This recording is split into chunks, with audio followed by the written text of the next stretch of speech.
Hi, my name is Phil. I'm going to show you how to change a headlamp in a Dodge 2013 Durango Crew. It's a really easy technique. It only takes about 5 minutes.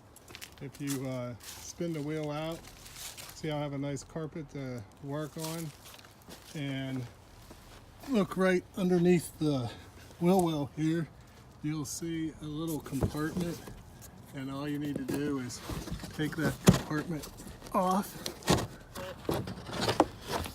And right up underneath there is a nice little hole to reach your hand into, and you just twist the I've already put the new lamp in, but you just twist it out.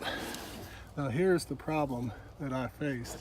Now when I put the new lamp in, I couldn't get it to lock in place, and you see how there's two rings here. I ended up taking one of the rings out, and you're able to twist it back up into place, and then you just turn it counterclockwise and it locks right into place. And that's pretty much all there is to it.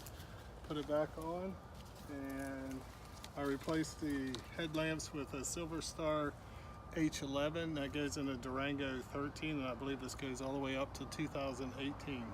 Simple, easy way to fix your headlamp, and there's one on each side rather than getting into the motor and tearing out a bunch of stuff.